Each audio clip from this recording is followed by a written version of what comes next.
Hey guys, are we working now? Is everything okay? Let me turn that light off now that I see it in the light.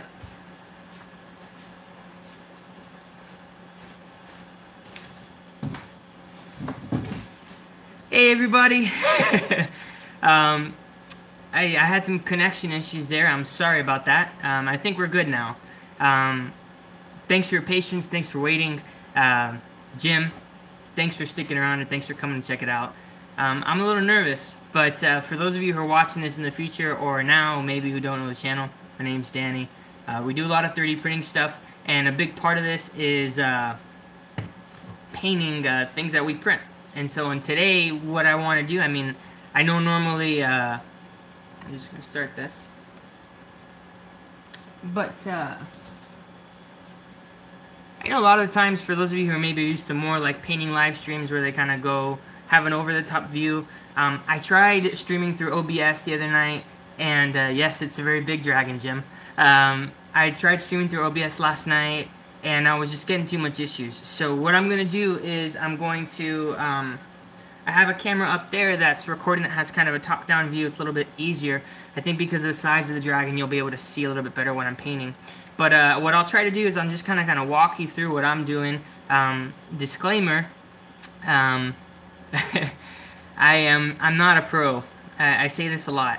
I'm learning just like so many of you, and I use this channel as a way to kind of document. Hey Igna, how's it going? Hi from Orlando, Florida. But I use this channel as a way to document. So yeah, sure, I can talk about how long it took to print. So basically, each one of these pieces took generally anywhere between 6 to 9 hours. That's about how long the wings took. A lot of it has to do with the orientation. So if you look at this, this base prints supportless, and it kind of connects at these feet here. And then there's a cutoff. You'll notice some of these areas where the prints aren't perfect per se, and that's because one, if you know me, I don't, if I have a little bit of roughness on my print that you're not going to see, like on the underbelly, I'm usually not too worried about that. And honestly, these things are even from far away, I'm not selling this. This is for me to have fun with. And sure, I'm showing it for the Kickstarter, but, this isn't a piece that I'm going to submit to like a competition. So I'm okay with a little bit of roughness. And for example, I put the supports, if you look here, I put the supports on him. I had him angled like this when he printed the body. And part of the support's connected with this. You can see there's some roughness there. I'm not sure if you can see it very clearly, but that was intentional. And I did that because if there was roughness on the hair, it would look like something that I would be able to wash and have some depth to it, actually, and make it a little bit more interesting. So I did this, actually, this wasn't on the resin printer, and it wasn't on the Ender 3. I recently brought back the Creality CR10. It's been out of commission for a very long time, and it's printing right now. So it's printing one of our other dragons that's coming up. I know it looks really nice from far away, and that's just a testament to 3D prints in general, but this isn't a perfect print, like I was just showing. Yeah, definitely. There's a lot of tools to remove, to your point, Riot. There's a lot of tools to remove coarseness like that. I think it becomes especially difficult, like with something like this that relies on support. I literally had it like this, so unless you use like a support interface or something like that, you're gonna run into some issues. But at least here, one of the things that I was okay with there being a little bit of roughness. Hi, Cataclysm. How many am I planning for the Kickstarter? We're gonna have the Kickstarter's kind of theme is fire and ice, but 2 dragons are gonna be variant. This one's obviously ice. We're gonna have another one like this that's gonna be kind of the key dragons. That's a fire dragon. It's a magma dragon. Her name is the Molten Mother. So you'll be seeing her more probably in the next week or two. But those are the kind of main dragons, and then they're gonna have 2 guardians, which are kind of traditional takes on more traditional dragons. You can definitely reskin them and paint them different colors, which is part of what I'll be showing.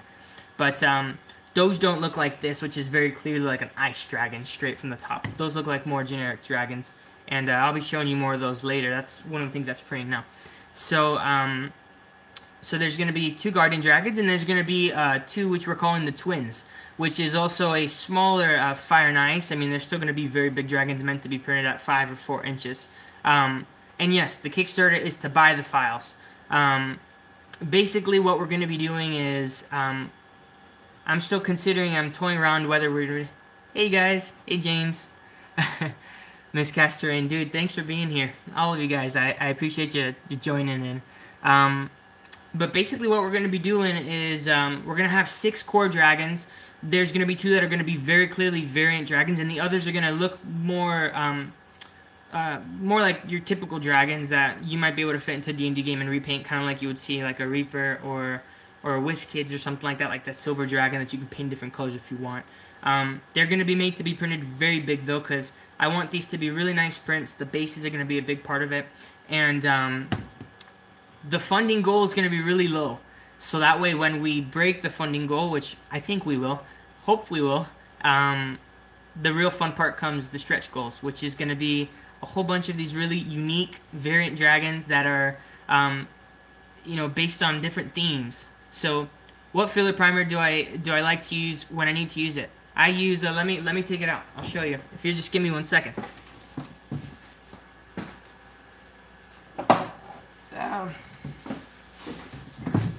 So sorry about the mess. And not quite $5 goal, but I have to cover the cost. It's expensive to commission pros. I use this automotive primer, and but I'll be honest with you, I think pretty much any filler primer works. I don't use it too often because, generally I'm not printing things this big, and even if I do, you do lose quite a bit of detail. Yeah, I'd rather kind of show you guys the real thing and get comments about how I need to clean up. I know I do. Is the original modeling being done by hand? It's being done digitally. There's a good mix of people, outside professionals that have worked on like much bigger projects outside that aren't like active in the 3D printing community, but I've reached out to them because I value their skill and I trust them and I want to work with them hopefully in the future. So this is a great way to do that. And then there's also quite a bit of other people who you will, if you're active in the Tabletop 3D Printing Guild, and if you have kind of been around, you will recognize some of the other people that I'm working with for this campaign. I'm excited. They're good guys, and I've wanted an excuse to be able to commission them and to give back to them in this type of way. A kind of themed package that I think will work. And so I think the real fun of this Kickstarter is going to be the community-driven stretch goals. So I guess I'll field maybe if there's any other questions before I start moving. Hello, greetings from Orlando. Hope everything's well. And will these dragons work with resin printers? Yes, they will work with resin printers. I wish I could show you one, but it's still in process, and I need to kind of do some filing and stuff. If you want, maybe later tonight. Hey, Andrew! So basically, so Andrew, funny you say that. Andrew is a professional modeler. I will be kind of sharing a little bit more about some of the people, but this is his work. So definitely super cool. Did I print on the Ender 3? No. I printed this on the CR10. If you want to print them all at once, you can, but honestly, what I'll say is, this dragon, I got lost. I printed on the CR10. The pieces I think are going to be small enough that you could do on like 150.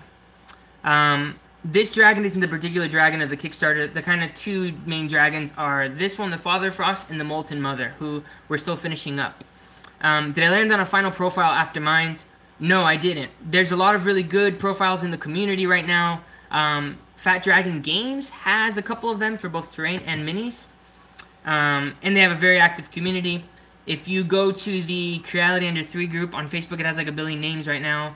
You can find Leo's profile there too. I'm still working on it, but honestly, a lot of my printers have been down, and I have not had a lot of time to fix them. So I've been working with what I have, and you guys know me, I've always done that from the beginning. So, yeah. I only tuned in a minute ago. When's the Kickstarter going live? We're going live right now. The tentative date, and it's pretty much finalized, is September 14th. So we're about a few weeks away now. Exciting. Getting ready here. Let me just see.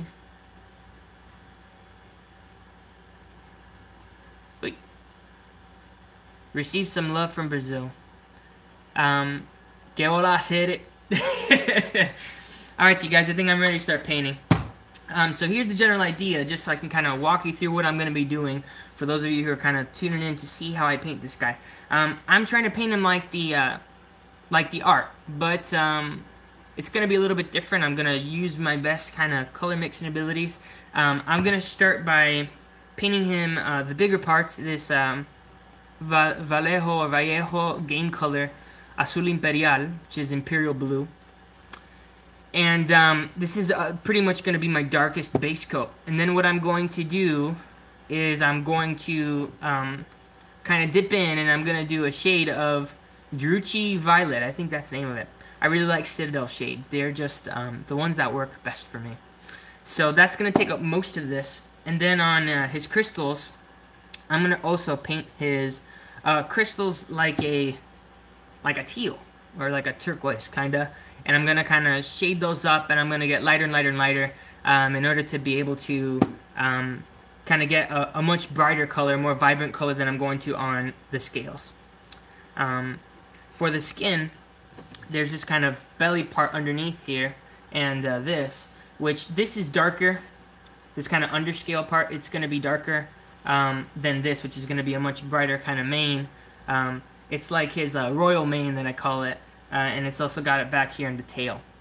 So there's a lot of surface area here, you guys. You're welcome. I appreciate you tuning in. I think we've got an awesome community.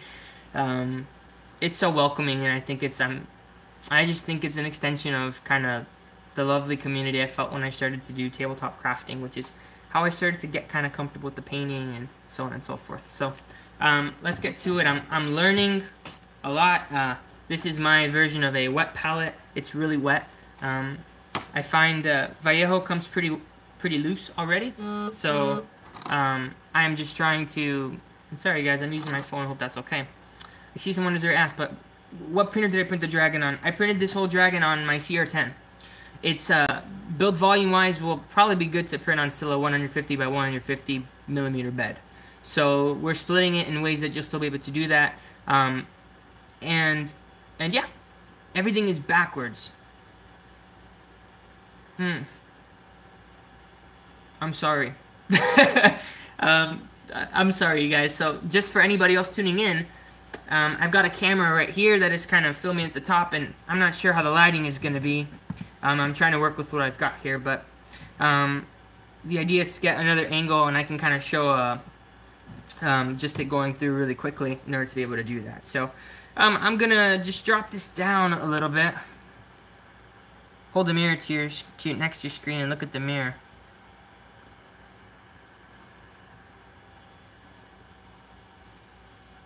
I don't have a mirror, you guys. Okay.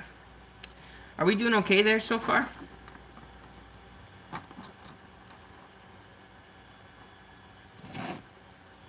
Actually, you know what, you guys? I'm gonna do this a little bit differently.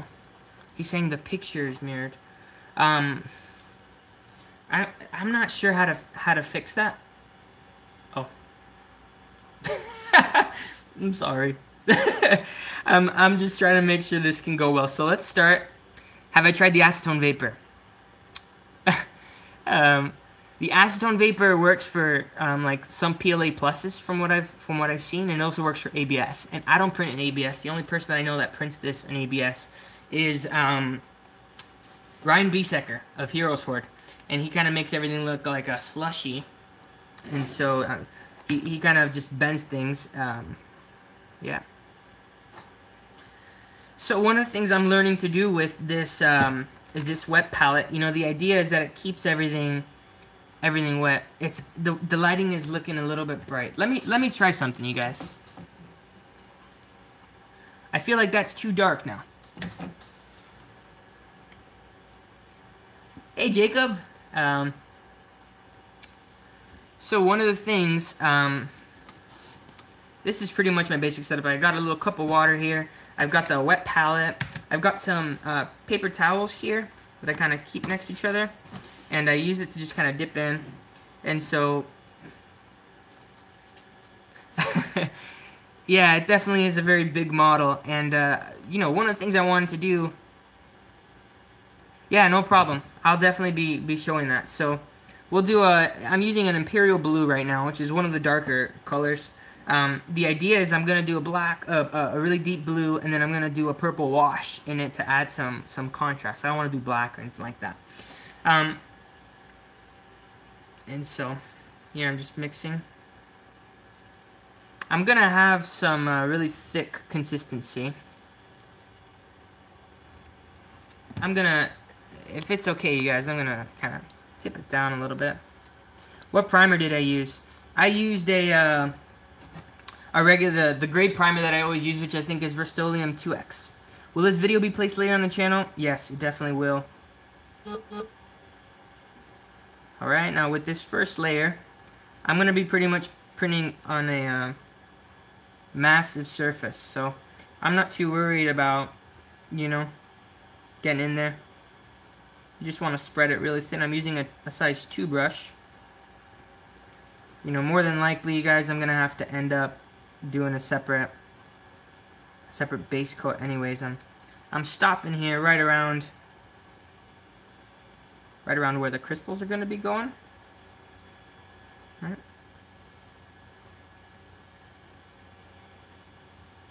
Now something different about I'm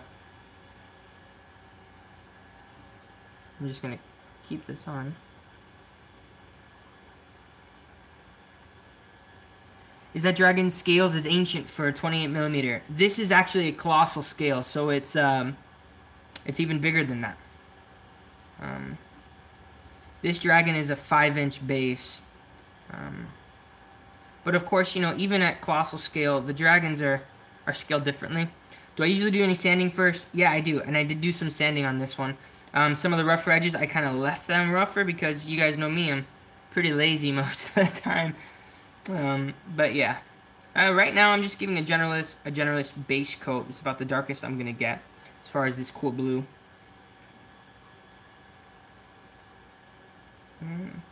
This is gonna take me a while, you guys, but it's half the fun. I'm gonna keep looking up in between. Have I considered 3D printing myself a shallow wet palette to save on desk space? No, I haven't. If you could paint parts but leave others natural and get a legit crystal clear look. Actually, we're doing a test print of this guy in a clear resin to try to do that. I know that clear PLA a lot of times isn't very clear, so it doesn't always, you know, look as good. But yeah, that's definitely something you could do. Probably what I do, just being real with you guys, if you want that type of translucent effect, I would probably add on something like a what do you use for sanding tiny areas? I use those little files that you see a lot of times, and recently I've seen people using like sanding sticks. Danny, you need an airbrush for the base coat, my man. I know, dude. Trust me, I want to get one so bad. I just working at things one thing at a time, you guys. I'd rather spend the money on a printer for you guys. I'll get to the airbrush, y'all. I know it's gonna take forever with this, and really, I just want the value of this. This is much faster in the video, obviously, but I want to hang out, and I want us to be able to talk a little bit. You know, there's plenty of videos that I think would teach better painting skills than I do. So, you know, let's talk. I'm looking up all the time. I definitely can while I've got this kind of base coat going. So, if you guys do have any other questions, you just feel free to ask. Right now, I'm just laying down this basic base coat. And so, again, if you look here, I'm really glad to hear that, Fat Nation. Yeah, I mean, yeah. Look, guys, I'm gonna be honest. Airbrushes for something like this is really tempting because I mean, I think they're super nice. But you know, I'm not gonna lie, it's kind of relaxing, super relaxing to be able to do this, and I haven't been able to paint in a long time, so. And something controversial is washes. You don't see it right now, but if I did one of those like kind of liberal washes where I just do a wash all over this paint, all over this guy, I can guarantee you are going to see the layers big time. Okay? So I'm not doing that. Have you guys designed one for the Kickstarter? We don't have a gold dragon per se. I mean, we're kind of staying away, just being real with you guys. Man, thank you for checking so much, Roll One. You're never talked. So I'll tell you guys right now. We have pledges for if you only want some of the dragons and you don't want a lot of stuff. Pledges will start at $20, you guys. So. And you still get quite a bit with the $20. It's gonna be worth it, in my opinion. I've been through a lot of Kickstarters, and I wanted as many people to be able to participate in this as possible, and potentially vote. So I'm gonna be offering them in. Whoops, sorry. I already split them. A broader brush. I'm using the thickest brush I have, which is a 2 right now. At least that are like decent. If you do well in this Kickstarter and have a plan in place for future things. Yeah, we do actually. So one of the things that we want to do, I'd like to do dragons, but I'm not limited to dragons. I was thinking about doing things like in the future. I was thinking about doing like themes, like an Underdark theme. I use the CR10. So I was thinking about doing things like an Underdark theme or a Feywild theme. Or, a sci-fi theme, or whatever the case might be for whatever you want to do. And yeah, I definitely know that a lot of people are on a budget, myself included, so I want to have as many ways as possible for people to participate and, be a part of the Kickstarter. So, yeah. Going back to, like, the future, I'm working with a lot of different modelers, and part of the reason I want to do that is because I really want to be able to move quickly for the future, for future events. I want to continue to, make more unique sculpts. And a big part of this, I'm doing this variant just to do something really fun and different.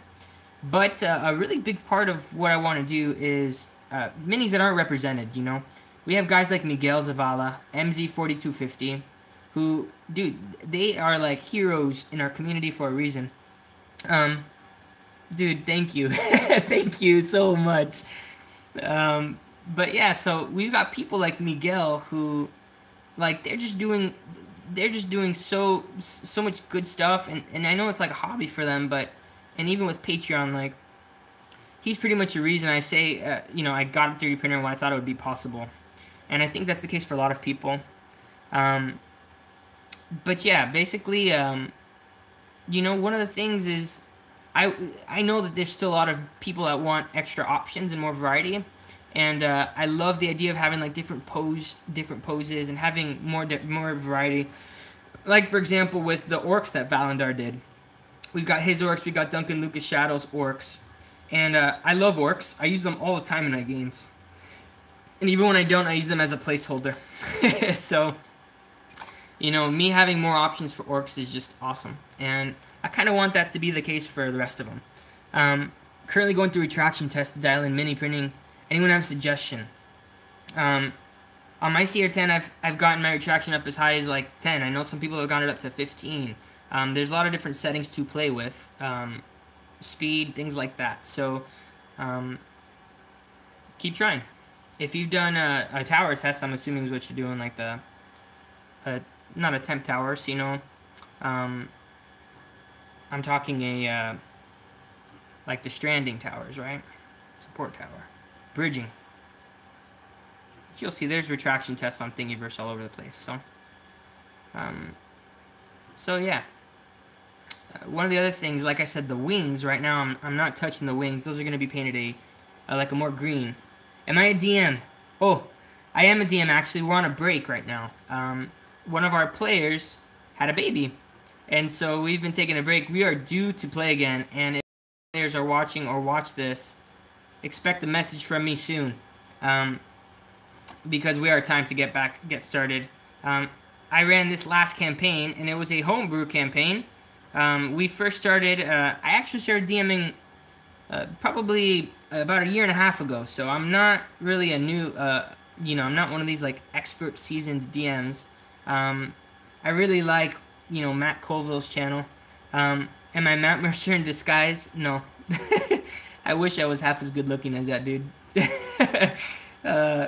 I really like Matt Mercer though, and you know, I know that he gets a lot of flack for making a game that's, you know, really good.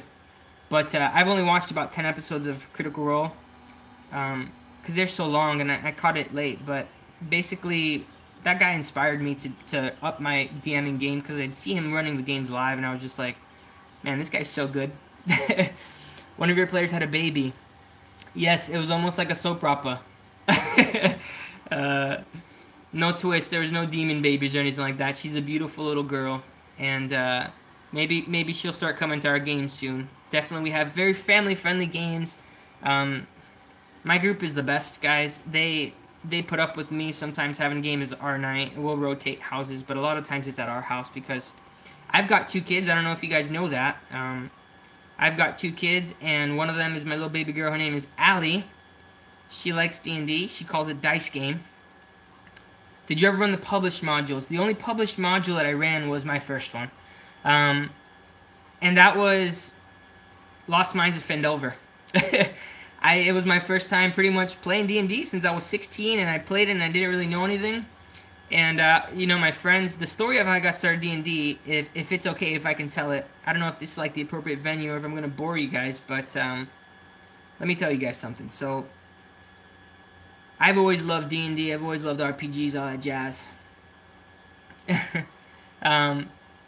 And basically my friends one day come to me and they watch Community, that show Community, if you guys know it. And they're like, Danny, have you ever played D&D?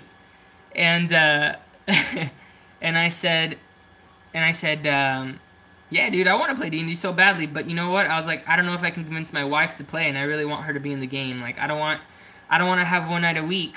Please show us those wings. Here we go. I printed these vertically, you guys. So I'm doing this. I'm doing like the skeleton right now. I'm doing all around. Probably gonna give it another base coat, even though it's gonna take a lot longer. But I'm being patient. We got all night, right? So basically, just to go back to the game, my friends say to me, dude, have you ever seen Community? There's a really funny episode about D&D in there. I was like, okay. And they were like, we want to play so bad, but we don't know anybody who will play with us. You're welcome, Edson. So they were like, oh, I don't know anybody that'll DM for us. And I was like, you know what, you guys, I'm doing it. And I did that, and they're like, are you sure? And I was like, yeah, man. If there's anybody that knew about D&D out of the group, it was me. So here we are. We are a group of 3 people. Hi, Mr. Eckles. You know, it's so funny. I'm going to start a teaching job very soon, too. And I'd love to one day maybe do 3D printing lessons, or maybe have a 3D printing club in the school. I'm teaching middle school, though. So it's going to be a little bit different, but still really excited. So, yeah, my friends basically said to me, dude, Danny, you know, like, are you willing to do it? And I was like, yeah, I'll do it. No problem. And that was it. A legend was born, and we just started, and it's been extremely fun. And pretty quickly I started to watch, you know, Matt Colville's channel, and I started to see, like, running the game videos and stuff. Am I planning to have a suggested paint colors? You know, I wasn't really thinking about that. I kind of want you guys to be able to make these your own. You know, I'm doing that because I really want you guys to be able to, you know, there's a lot of channels that talk about this. I can share what paints I'm using, and I'm recording this from a different angle, so it'll be kind of a time lapse, and I can maybe do some editing on that one to be able to do that. But there's no way, guys, there's no way I'm gonna do this, and I hope that the Ender 3 is working out for you guys. Mine is down at the moment, but I still love it. It's one of the best printers I have, and I'll still recommend it any day because it's just so good for what you get. Really incredible, honestly. I will still stand by that printer, even though mine is down. It happens sometimes. So yeah, that's the story about how I got started. How many printers do I have? Okay, I've got quite a few, and a lot of them aren't working right now because I think it's my skill. There's a big misconception when people talk to me that I'm a subject matter expert, and I love 3D printing, you guys. I really do, but there's people that know so much more about 3D printing than I do, and there's people that are so much more techie than I am. I've had to learn so much. I'm not techie. I'm not in IT. Well, you know, all of you who've bought through the affiliate links have helped make pretty much all of this possible. So, I don't think Creality owes me a thank you. But yeah, so back to the question. What do you think of the Flying Bear shine so far? I'll move there, because talking about my printer is going to get pretty boring. I've done a couple of test prints on the Flying Bear shine, and once I got it to work, it was extremely difficult to get it to work, you guys. I'm not going to lie. Hey, Andy. Yeah, I do break all my printers. And it takes me time to get it working. Like, my CR10, it was down for 2 months, you guys. 2 months. And I know people that, like, have CR10s that never break, and I think I'm cursed. But it's good. It gives the channel more empathy when you guys are like, oh, my printer's down, and I'm like, dude, I feel ya. 100%. Because it just happens. And you know, it's part of the game. Like, I've learned so much. Like, this might sound crazy to some of you, but, you know, I'm a human here, you guys, and I'm learning to do this. If this is inspiring to some of you guys, I just learned to solder for the first time, like, a month and a half ago. My friend Giuliano, he's an engineer, and he's, like, totally comfortable with electronics and stuff. He's been trying to show me how to do it, and I've just recently braved myself to start learning to do it myself. And so I bought solder, and I started to do that, and that's how I repaired my CR10, along with his help. But, you know, you guys definitely, and I know how important soldering is, so I was just kind of like, how can I have a 3D printing channel and not know how to do such basic stuff? But it just goes to show that you don't really need to be a technical expert to be able to 3D print, especially nowadays. I mean, if I only had one printer to focus on, it'd be a lot easier to fix, but I've got so many, and I've got so many reviews that I've got to get to, you guys, that, you know, I'm trying to make it all happen, and it's a lot. It's a lot going on. How much filament did the Ice Dragon take to print? This filament, each of the wings probably took about 70 to 100 grams. So, realistically, you guys, I want to say solder. When is the big reveal for the winner of the tabletop? It's the giveaway is closing in a few days, so it'll probably happen sometime next week. Realistically, it's gonna be a crazy weekend for me. Maybe I'll make some time on Monday, which is a holiday here in the U.S., to be able to do that. It'll be on the Facebook page, though, so stay tuned over there if you aren't on there. But, yeah, definitely. So, let me just talk a little bit about more like solder. Oh, I'm sorry, you guys. I broke my Anycubic i3 Mega. You know, I have an i3 Mega. I got it from GearBest. And when I got it, I still have not been able to get it working because the base, I have an issue with my, how does someone enter the giveaway? So if you haven't already entered the giveaway, in my last video, I basically show, it's like a giveaway video, and it's just a couple minutes. I explain some of the rules and talk a little bit about, like, for example, this dragon. But basically one of the things that you have to do, you just have to go to the Gleam link, and then when you go to the Gleam link, you will see there's a Google form that you have to fill out, and so once you fill out the Google form and you enter via the Gleam.io link, you will be entered. There's a bunch of other things that you can do to get more entries, to have more chance. But, yeah, that's it. Very simple. No purchase necessary, guys. It is a worldwide competition, which I don't know if I'm going to be doing again. I realize that might have been a mistake for me to do, but I'm learning. So, that's the conversation of 3D printing, but what made you decide to start a YouTube channel? No, that's why I do this, you guys. Honestly, I mean, normally if this was really a 100% painting video, I'd have a different angle, I think. So, I started a YouTube channel because when I first started, there was a couple of people doing 3D printing tabletop stuff. And that was pretty much Greg FL. Thank you so much. I can't see who gave that $5, but thank you so much. Thank you, Greg! But basically, love you too, man. Basically, what was I saying? Yeah, Greg is awesome, and that's why I asked Greg to come in and be an admin on the Tabletop 3D Printing Guild too, because Greg has done so much for the community for so much longer, before there was a big presence. And, you know, this guy was doing Kickstarter reviews. He still does, he does them, but he's so swamped with, like, real life that he hasn't had time to. And so, basically, basically what ends up happening is, um, there was Greg that was doing it. There was a couple of people who show these really awesome like tile tile comparison videos. That was like a year or two ago, and those were awesome. But when I was new, I felt like I really struggled with 3D printing. Like I said, I mean it when I say I'm not very techie. People don't believe that, but I'm not. When people talk about Arduinos and all this stuff, that kind of comes naturally to the IT people, or is a learned trait with the IT people.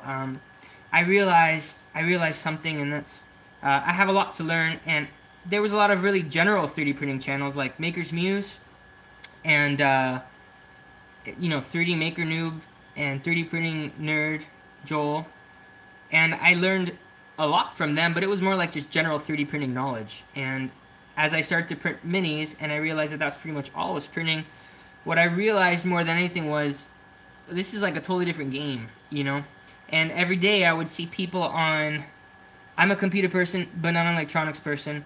And, I think they're very shared, especially when you start talking about the inside. When people start talking about, like, the motherboard of the printer and how it has XYZ flaw, whether it's electrical or not, you lose me. I just barely learned what a switch was the other day, and, what's happening with my printer when it's not coming through. Hey, Kevin, do I use Octoprint? I have. I've used it on my CR10, and I use it when I really want to, like, diagnose something with, like, temperature or something like that.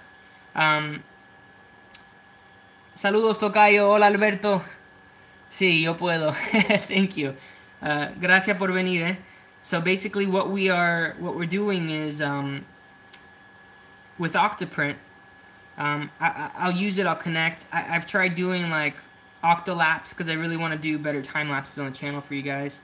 But yeah, that's basically it. So, just to finish what I was talking about with the, why I started the channel.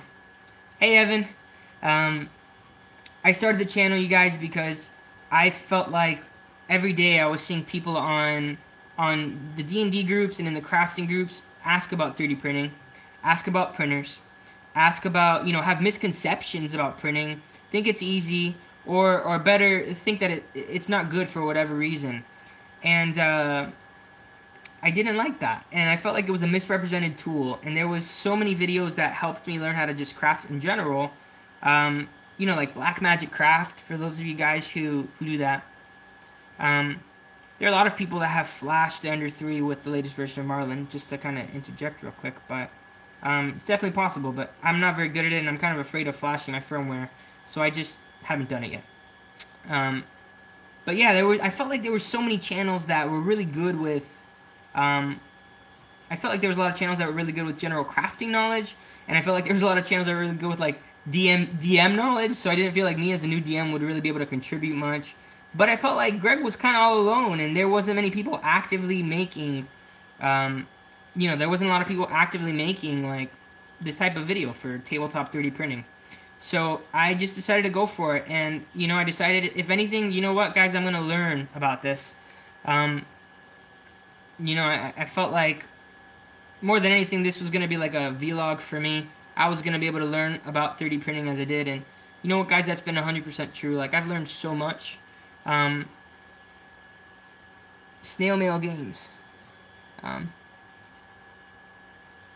Didn't quite understand that, but yeah, so that's eventually why I did start a YouTube channel, and then I started to realize that there was a lot of potential for us to kind of centralize this community. There was several Facebook groups. Like, there was like 4 or 5 Facebook groups that are still really good Facebook groups. Like 3D printing for miniatures and terrain is one of the names, and then there's like 3D printing gaming terrain, 3D printing miniatures, 3D printing, like, there's like a billion variations of that pretty much. And I didn't feel like I really had a home base, you guys. And YouTube is really good for me to publish high quality videos for you guys. And once I started to see more people were like interested in this content, it kind of blew me away. And that's what eventually led me to start the Tabletop 3D Printing Guild. Yeah, I mean, I've learned so much. I've learned so much, probably more from, like, Matt Colville and those guys who have been, I love their stories. I love their story so much. It's how I've learned and grown as a DM. And you know, it doesn't matter whether my printer's down, I can still DM, and so I love DMing. And what I found happening a lot of times is I'll print stuff and I find ways to incorporate it into my game, which is both a creative limitation and something to creatively inspire myself. So, like for example, when I printed Evan Crother's, like cannons for the Oakenspire E3D. ¿Cuál es tu juego de mesa favorito? El favorito mío es Dungeons and Dragons, definitivamente. And I missed that other comment. Sorry. Can I DM me, please? um, I'm terrified to touch it firmware too. I'll eventually work my way up to it. But guys, if my printers are down all the time, you know, I'm scared of like destroying my printer for good.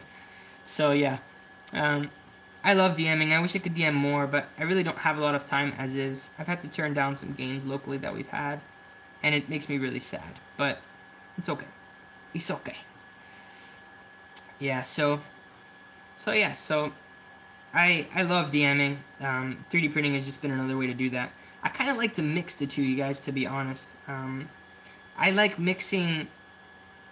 I totally agree with you. When I started D&D, I had my friends into it. Make it a high target of the Kickstarter, I'll DM for them. Maybe if I do Patreon, I'll do something like that. But I like in person, you guys. You know, if I consider doing a Patreon, I launch a Patreon. I want to make sure that it's valuable for you guys, and it's something that will be worth it to you guys. You know, this is my first time doing this type of a live stream. I don't know if you guys want to be here or not, or if you're enjoying it, but this has been really fun so far. And you know, I'm gonna just, I guess I'll do another one if you guys like it enough. You know, this is definitely a little bit different. Maybe I'll consider doing something different, but this is something I'm doing anyways, so I figured I might as well invite you guys to the party. Yeah.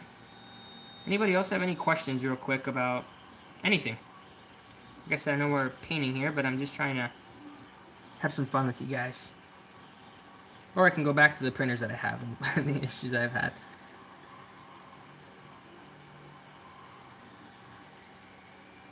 Alright. So one of the things, you guys, I can talk a little bit more about, have you tried the bean?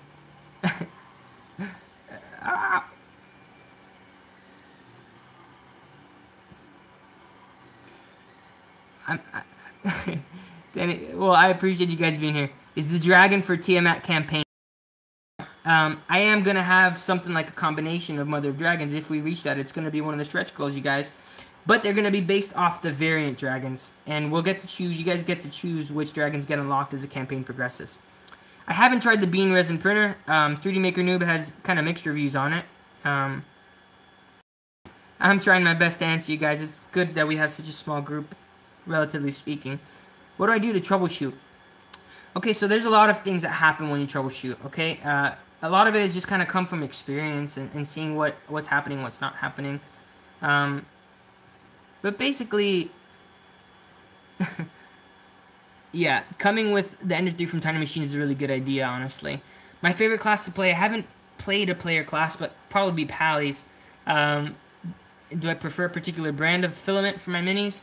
I usually use white Hatchbox PLA for those, to be completely honest. And have I had a good time printing Citadel compatible proxies?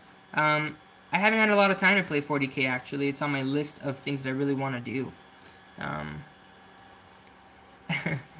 glad that you're enjoying it. Hola, Sebastian. How's it going, man? Thanks for joining us from Colombia. But yeah, so basically, you guys, I'm trying. Hi there, Brazil. Nice to meet you, man. So, one of the things that I really want to do with this dragon, I want him to be a blue, but he's going to have a couple of different shades of blue, and he's going to be this kind of like deep, the purples are going to be the deepest. I'm trying to do something different with the contrast. Thank you.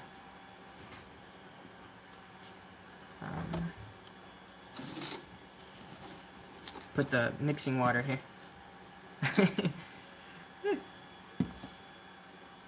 Let me just, while I drink. 40K has been pretty good on my Ender 3. Man, 40K is phenomenal for like terrain and stuff like that. Ender 3 is a phenomenal printer for that.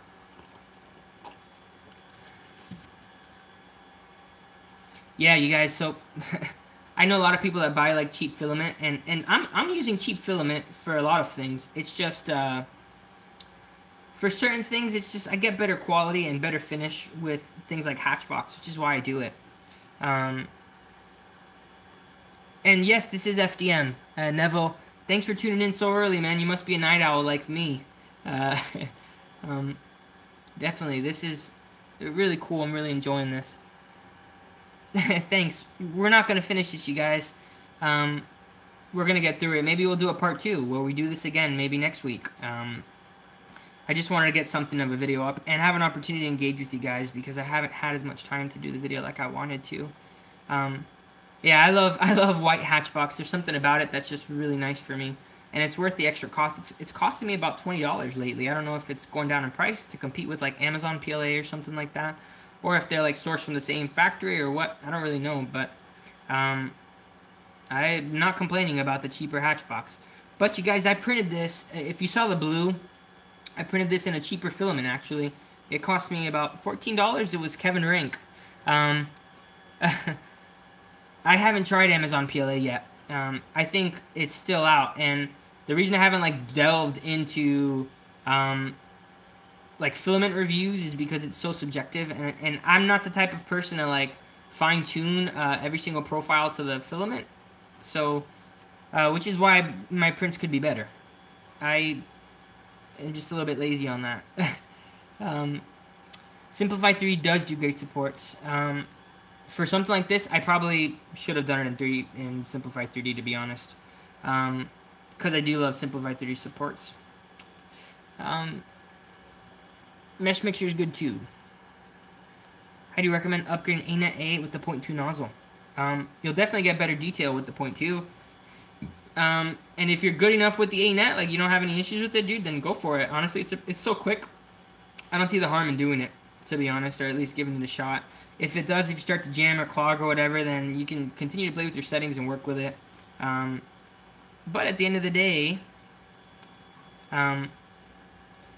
you know, at the end of the day, what I'll say is, try, you know, it's worth trying cheap filament, you guys.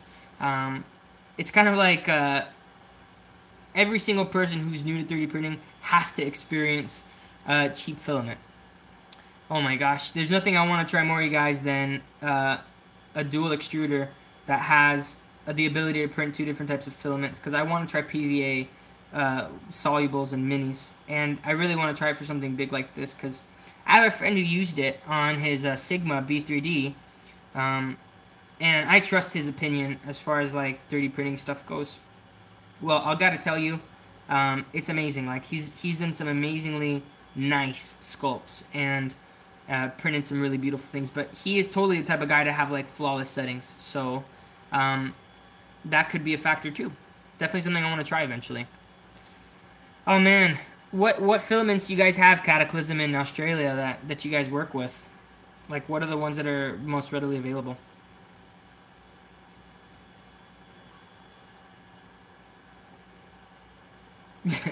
Is Jakar's, is that supposed to be like a reference to like Game of Thrones? Is that one of the things that she says to the dragons to make them breathe or whatever? You want detail? Any nozzle will be pretty good. You just need to slow down the print. I run about 15 to 20. Yeah, I normally do that too. That's one of the secrets to the SciPi profile, actually, is the speed. And in theory, you could just drop the speed really on any of the printers and you still get a good result. I mean, on most profiles. But in my experience, it does go a long ways. So yeah, that is the thing. Need some more breath fire command. Cataclysm, me too. Feel your pain. Yeah, you know, you guys, since starting this channel, I've learned a lot that a lot of the filaments that I recommend and that people have available to them in different parts of the country, you know, limit of what's available is different. You know, I know a lot of people with eSun, and they say it's pretty good. They really enjoy it. So, at the end of the day, it's just about your results. I'm sure that, you know, Maker's Muse is in Australia, and he gets some really pretty amazing prints. So, and And I know people pay like $30, $40 for filaments, and I haven't quite gotten to that level of like 3D printing yet, you know. But yeah. Do I have a favorite brand of paint to use? I've used Citadel, I've used Vallejo, and I've used like Apple Barrel. I really like the Vallejos actually. I do like Citadel too, but Citadel runs a little bit thicker. So I mean, it has just different consistency. You know, I'll probably use some Citadel. I like the Citadel washes a little bit better, to be honest. I feel like the Citadel washes do a better job of kind of getting in there, and I just like the way they hold better than Vallejos. But that's just me. So I know lots of people that are pros that just use anything. Yes, dude, get a photon if you already have an A and you want to do both. I absolutely stand by that any day.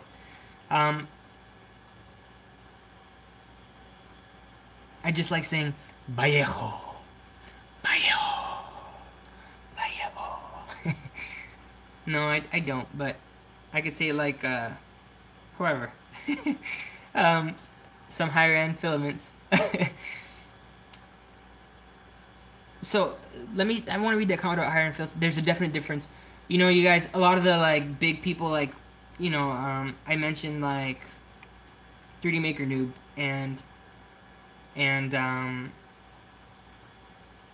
Maker Noob. I'm throwing a blank here. Gosh, 3D Printing Nerd, Joel. They use those like $40 filaments, and they get beautiful results. I don't know how much of that is like the profile, or it's the filament. But you know, I'm pretty happy with my like filament that's like halfway through. You know what I'm saying? So yeah, like I am not like running to the store to buy this extremely expensive filament yet.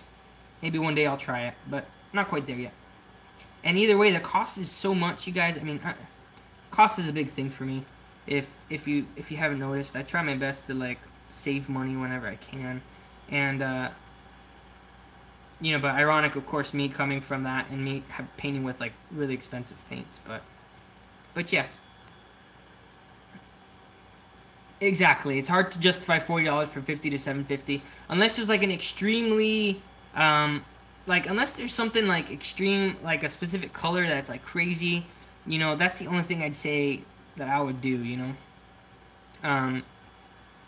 Like those like cool rainbow filaments, but I've even seen like cheap rainbow filament versions for like 20 bucks, 25 bucks even. So $25 is probably the most that I'll spend on a filament. I spent some, that's about how much I spent on some recent colors that I wanted to print some of these dragons in.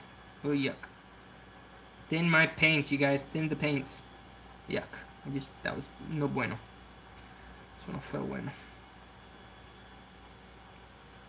So yeah. So yeah, I know Thomas and Ladder is there. I think Maker's Muse has a video, you guys, on filaments too, and he's in Australia. So use aluminum foil for my palette. Won't dry out the paint and is neutral color and reflects light for true color. I actually have it on a really wet palette right now.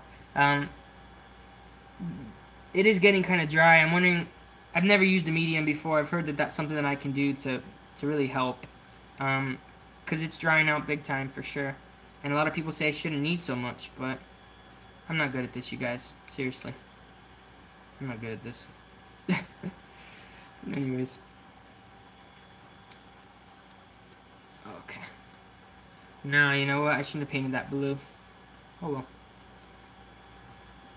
Do you put top coats on your prints? Sometimes I do. In this case, I didn't put anything because it was big enough, and I'm okay.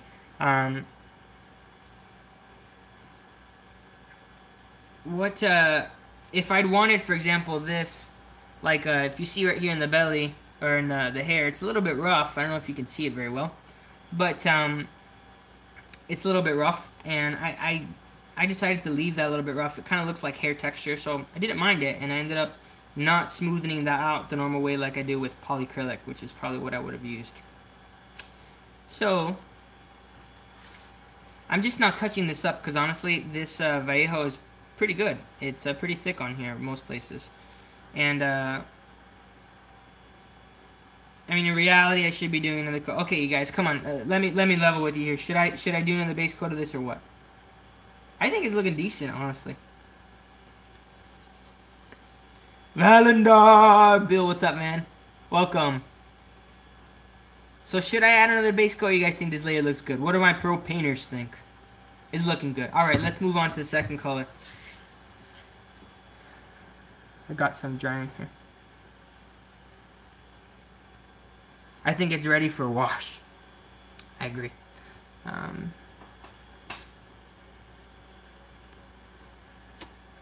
So what I'm going to do now, for those who are looking, I'm going to be throwing, like, in these crevices. This part's going to take me a lot longer than normally. I'm not, like, doing over these, like, these scales here, I'm not doing, like, a liberal wash all over the entire thing.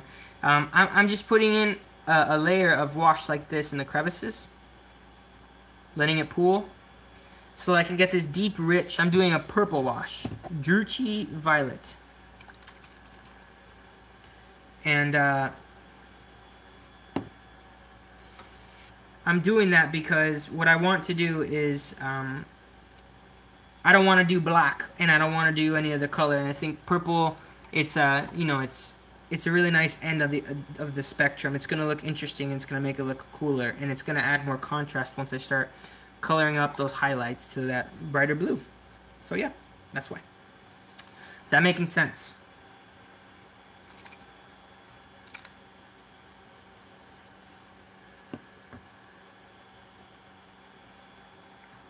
Alright. So, I know in theory I'm supposed to split this, but usually I use straight out of the pot. Just my preference. Have you printed Flames of War minis? No, I haven't. I can't say I play Flames of War. The next kind of game that I want to play is definitely 40K. So, alright. This isn't, I gotta get some more.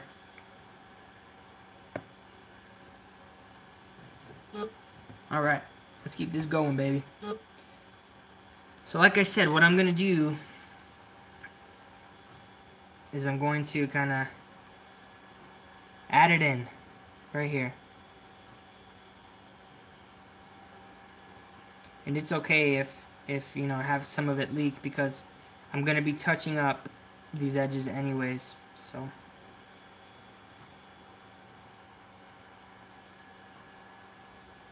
Alright.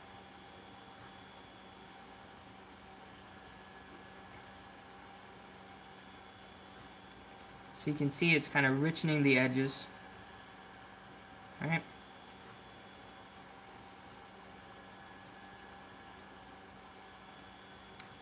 I don't know if you guys can see it. You can see it's drying. I don't know if this lighting is very good for that, and I'm sorry, you guys. I promise I'll do better next time, but basically it will be richer, and it'll be deeper.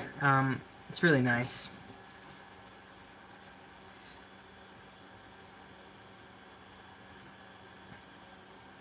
I want this under. I want this to be underneath. And you know, now that I'm watching this Druchii Violet, I'm wondering if I should try. I have these Army Painter Quick Shades that are thicker. I think I'm gonna try that real quick, you guys. Let me take that out for a moment, if you'll allow me, just a quick second here. These are some Army Painter Quick Shades that they were my first washes. And I think Druchii Violet is supposed to be. Like a deep purple, but I really want to try. I also really like these bottles. I want to see if it's any difference when I'm doing it, because it's washing over and it's just making it a deeper blue, which is richer, and that's really good. But I kind of want a more purple tinge. So let's see. Let's see how this looks, you guys. Sorry.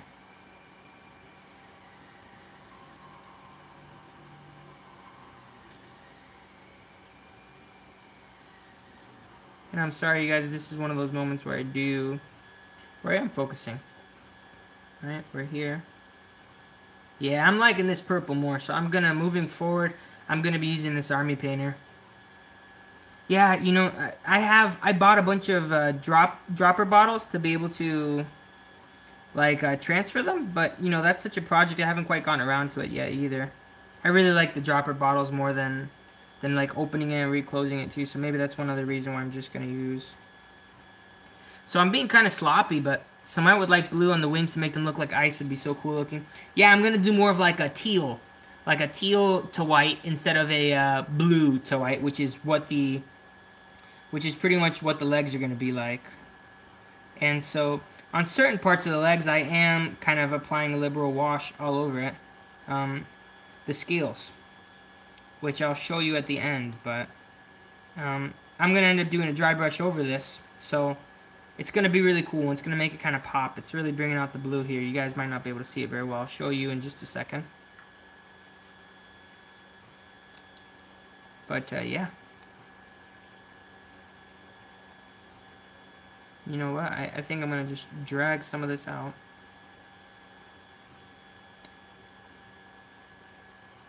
I said I wasn't going to put it over it. You guys, you know, I'm doing it. It's just looking so much richer. I'm doing it. At least for these smaller ones, because it's just so much nicer like that. I can't really see in the dark, so. And there are, in the legs here, you guys aren't going to be able to see it very well from whatever angle you're looking, but there's a lot of like micro scales in the legs and in the feet. And so when I put this in, it's going to fall through the cracks and it is going to look a lot better than not doing it or doing it over. It's going to take way longer if I did count over the entire thing. But best part about dropper bottles, you can drop out fractions. Yeah, I mean, I can't say I'm that type of a person that, like, you know, counts things out. Eventually, I definitely want to get there. But as far as like my natural, I normally just eyeball a lot of stuff. Yeah. Cool. So once this dries, you guys, I'm gonna start showing you what we're working with, so you can kind of see the difference between like the arms. So you can understand why I'm doing this wash before I start doing kind of the main highlights. So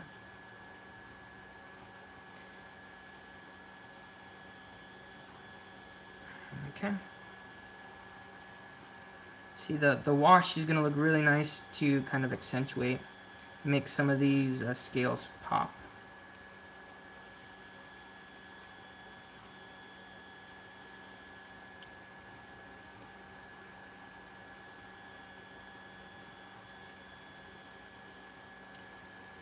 How long did it take to print? How long did it take to clean the supports? This print took me, it took me probably about 30 hours in total to print all the different pieces. I printed on the CR10. And to clean the supports, I don't know, maybe it took me 10-15 minutes per piece. You know, if you want to look at it that way. Yeah, that's about it.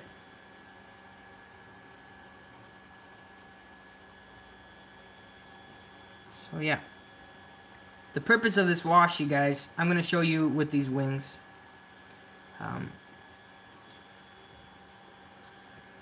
Cool. Hey, thanks for stopping by, James. I think that's James. Can I paint a happy tree? Well, I'm not painting on a canvas. So, no, I can't. Thanks, you guys. So,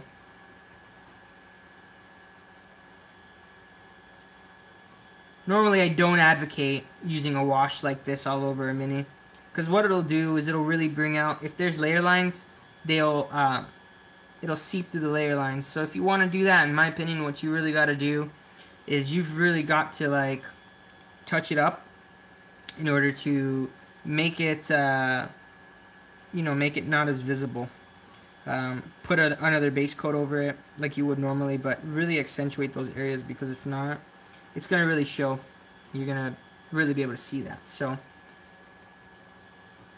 normally I would say don't do that, but in this case, you know what? I'm breaking my rules. I do all the time.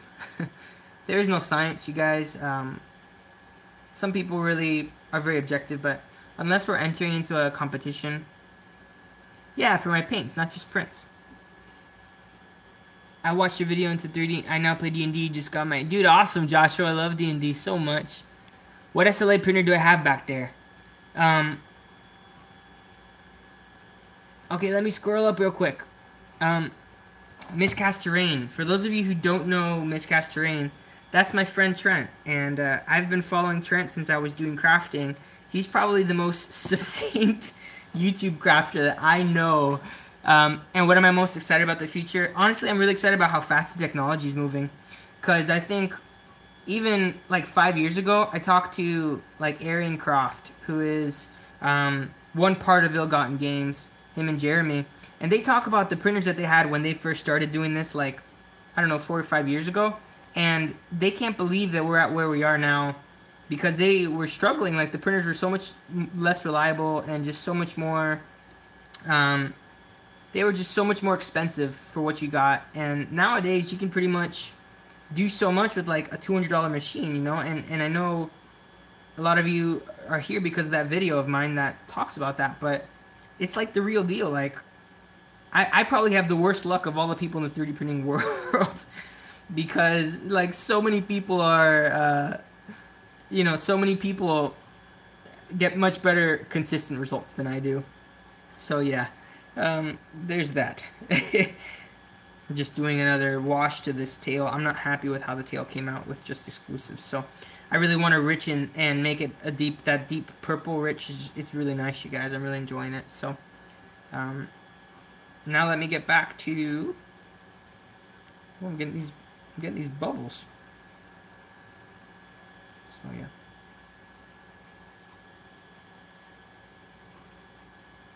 Oh, I've never seen this before. Alright, so I want to show you guys something real quick while we're doing this.